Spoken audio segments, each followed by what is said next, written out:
Na Bwana Yesu Kristo, nafurahi kuwa pamoja na nyinyi na jihisi niko mbinguni. Mungu abariki. Hamna kitu kizuri kama kupendwa. Mungu abariki. Ninapoona nimekaa kwenye kundi la watu wanaonipenda, najisikia vizuri, najisikia furaha na namtukuza Mungu wangu kwa jambo hilo kwamba ni Mungu wa ajabu. Shetani anataka kunyang'anya ndugu na marafiki, alafu Mungu akakupa mamilioni ya marafiki. Jina Bwana lipewe sifa. Nasema hivyo nikiwa na uhakika kwamba kuna wakati ambapo karibia makanisa yote ya Tanzania yalikuwa ni maadui zangu. Mungu abariki. Alafu Mungu akafanya mapinduzi. Sasa karibia makanisa yote ya Tanzania ni rafiki zangu na ndugu zangu. Kwa hiyo namshukuru Mungu kwa hiyo. Hebu tu niokoe wakati kwa sababu na dakika chache. Mungu abariki. Mara ya mwisho tulikutana hapa, nilitoa ushuhuda kwamba tulikuwa na makanisa 13 ambayo yamepatikana kwa njia ya redio. Mungu abariki. Lakini tunamshukuru Mungu ameamua kutuamini na kutupenda zaidi. Akatupanulia mipaka ya huduma na sasa tumefikisha 19. Kwa hiyo ni neema ya Mungu. Matoshi, makofi hayatoshi jamani.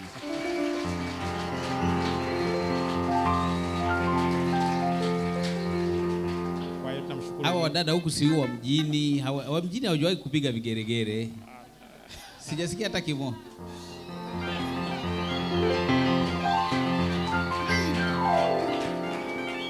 Jina la Bwana lipewe sifa. Kwa hiyo tunamshukuru Mungu kwa wema wake, lakini niwashukuru nyinyi kwa maombi yenu. Lakini zaidi kuna wapendwa ambao wana grupu lao pale wakiongozwa na mzee Chidae, huwa wanisupport kwenye redio. Kwa hiyo Mungu awabariki. Nitoe heshima kwamba hayo makanisa 6 yaliyopatikana ya nyongeza, hebu ziwe ni taji zenu mabegani, kwa sababu bila nyinyi isingekuwa hivyo. Na Mungu awabariki sana. Na sio hayo tu, tuna mengi ya kusema lakini muda hautoshi. Tumekuwa kama alivyogusia ndugu Kambarage, tumekuwa tukihubiri redioni na ikatokea tu Mungu akaweka kibali mioyoni mwa hao wenye redio. Wakasema hawa watu wanahubiri kweli, lakini si tu wanahubiri kweli, kweli yao inapendwa na inasababisha redio yetu iwe na soko. Mungu abariki. Kwa hiyo wakasema tutawapeni kipindi cha kwenye TV yetu pia muwe mna kipindi. Mungu abariki. Kwa hiyo wakawa wametupa kipindi Jumapili kwa mfumo wa podcast, yani mahojiano. Mungu abariki. Na hicho walitupa bure.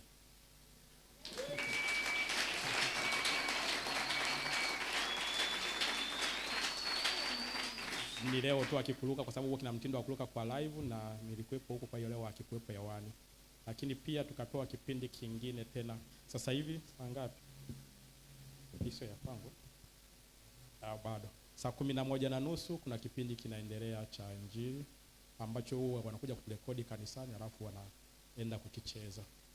Mungu abariki. Kwa hiyo na tulikuwa kwenye sijui kwenye kujitafuta, sijui majaribio. Tunajaribu kufanya namna gani tutaweza kufanya kipindi chetu kiuzike kwa watu, yani kikubalike kwa watu. Kwa hiyo tumekuwa na majaribio mbalimbali, mahojiano, maswali, wakati mwingine atupa tunahubiri kama hivi live, na mwisho wenyewe wakaleta mapendekezo. Mungu abariki. Wakasema TV ni tofauti na redio. Redio mtu anaweza akachukua hata simu yake anasikiliza anatembea, lakini TV inahitaji mtu akae atulie, awe na utulivu. Kwa hiyo wakasema hiyo muda unaohubiri saa 10 na kidogo ambacho kinakubalika ni hiki cha saa 11:30, lakini sasa cha 11:30 hawaruhusu kukitoa kwenye kanisa moja mfululizo, kwa sababu wanakuwa wanajaribu wanatembelea makanisa tofauti tofauti. Ingawa sasa sisi huwa wanatupa upendeleo, tunaweza tukahubiri hata 3 mfululizo hivyo, lakini sheria ni kwamba ukihubiri kimoja muende kwenye kanisa jingine, hata wapite kama mwezi tena ndio wapeni tena nyinyi. Kwa hiyo wakasema sasa hiyo 11:30 ndio watu wanakuwa angalau wametoka makanisani, wapo majumbani wametulia. Kwa hiyo ndio wakawa wamependekeza, wakasema ni vizuri tukutafutie muda kuanzia saa 3:30 kwenda saa 4:30 usiku, tukupe lisali moja hapa. Mungu abariki. Kwa hiyo wakawa wametuomba tuandike proposal yetu tupeleke kwa program manager wa TV, alafu yeye aone atafanya nini. Kwa hiyo ilikuwa hata sidhani hata kama walisoma. Mungu abariki. Walinipigia tu simu akaambia, bwana, ombi lako limekubalika. Tutakupa 3:30 kila Jumapili. Mungu abariki. Mpaka 4:30 kila Jumapili. Kwa hiyo tukakubaliana nichangie gharama. Mungu abariki. Na walisema tulienda, lakini nadhani kama mimi niliwaambia nitatoa 200,000, wakasema hapana, panda mpaka angalau hata 400,000. Nikawaambia basi nikijitahidi sana nitafanya 3. Kaniambia basi wewe hata ukifuata 3:30 wewe njoo, lakini usiache kuja. Kwa hiyo nikamwambia nitakuja kama Mungu akijalia kuja. Kwa hiyo tunamshukuru Mungu kwa hayo, kwamba kwa neema ya Mungu sasa tunaweza tukahubiri ujumbe wa mara 4 kwenye TV. Mungu abariki. Na sasa yule ambaye kuna mtu mmoja anamfahamu Kambarage, ni rafiki yake anaitwa Lui. Yeye ndio kiukweli tunashukuru Mungu kwamba ametupa kibali moyoni mwake. Kama alivyosema Kambarage, tumesafa, yani tumehangaika. Nimehubiri mpaka nenda Kiss FM, nadhani ni redio ya 6. Kila redio kienda ukihubiri kidogo miezi 2 mitatu, wanakuja wenye madhehebu yao, wanawaambia toa huyo, chukueni hela. Alafu wenyewe wanahubiri vipindi viwili, wanauacha muda hewani. Kwa hiyo unabaki hivi na wewe umeshakuondoa. Kwa hiyo tumehangaika, lakini tunashukuru Mungu tulipofika Kiss FM. Lakini pia ni mpango wa Mungu tu, yani shetani hajawahi kufanikiwa. Kila redio aliyokuwa kituondoa, ukienda kwenye redio inayofuatia inakuwa na coverage kubwa kuliko tuliotoka. Kwa hiyo wamekuwa wakisukuma hivyo, wametusukuma mpaka tukafika Kiss FM. Sasa Kiss FM nasikika mikoa 23 Tanzania nzima. Sasa mikoa 3 tu ndio haisikiki. Haisikiki nadhani Lindi, Simiu na Mara, kitu kama hicho. Kwa hiyo kwa kwingine kote tunasikika. Mungu abariki. Sasa tangu tumefika pale, Lui alishasema wakija wahubiri wengine tunafanya biashara, ila mkija nyinyi tunatoa huduma, kwa sababu tunaamini nyinyi ni wahubiri. Amen. Sasa kama alivyodokezea jana Kambarage, Kiss FM na Radio Free Africa ukienda kuomba na hawakupi saa, hata sisi hawakuanza kutupa saa, hawawezi yani yeye haipo, wakupe saa haipo. Wakikupa muda mrefu sana watakupa dakika 45. Na dakika 45 tutatakiwa kwa hizo dakika 45 ulipe 4:30. Sisi tulianza na dakika 30, ndio alikupa dakika 30. Tukahubiri, Mungu akagusa mioyo yao. Akasema hebu tuongezee hawa dakika 15 mbele. Na hizo 15 wakatuongezea bila malipo. Nakumbuka kipindi tunalipa kipindi shilingi 60,000. Wakasema hizo 15 tunapeni tu bure uhubirini. Kwa hiyo tukaanza kuhubiri dakika 45. Tumehubiri siku moja, meneja na ni Muislamu.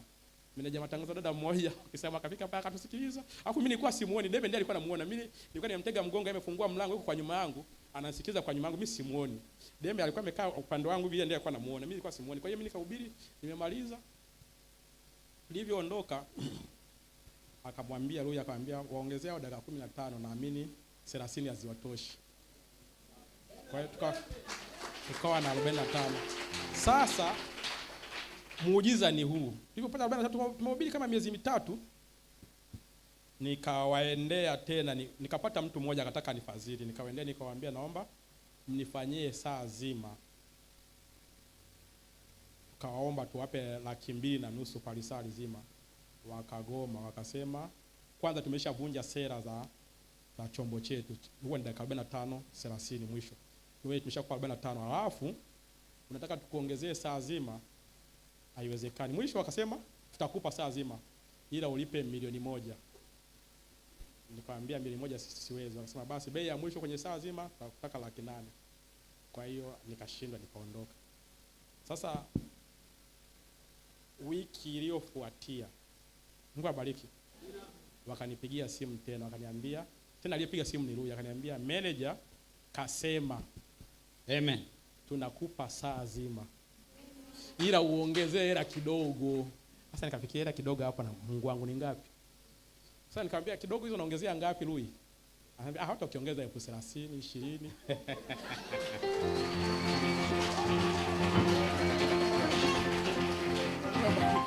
Sasa hebu wazia, wiki moja nyuma tumeongea biashara ikakomea kwenye 800,000.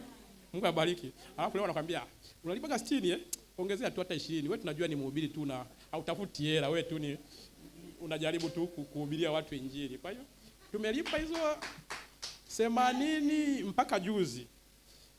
Nadhani kama miezi minne mzee Chidai, nadhani sivyo nilivyokurudia, nadhani kama miezi minne hivi. Ndio wakabadilisha, kama mtakumbuka walitangaza kwamba Sala Media imefilisika na nini. Kwa hiyo wakawa wamebadilisha utawala hapo, kila kitu kimekaa vururu. Ndiye akaja manager mwingine manager masoko mwingine akasema hapana, hata kama mnatoa huduma basi ongezeni mfikishe hata 200,000. Kwa hiyo ndio tukaongeza, tukatoka na mimi nikalizika kwamba 200,000 ni halali. Mungu abariki. Kwa hiyo ndio tukaanza kulipia 200,000 na nikawafikia baadhi ya wandugu hapa wakawa wana support. Sasa baada ya hiyo ndio wakatuambia twende na kwenye TV, wakaanza kutupa muda kwenye TV, tukaanza kuisha matangazo kwenye TV na sasa ndio wametupa kipindi cha TV. Mungu abariki. Amen. Nikifikia hapo nadhani inatosha kuita ushuhuda, si ndio? Dakika 10 zimeshaisha. Mungu abariki. Na maombi yenu ni ya muhimu. Mengine Mungu anajua. Mungu abariki. Amen. Wangapi wamebarikiwa?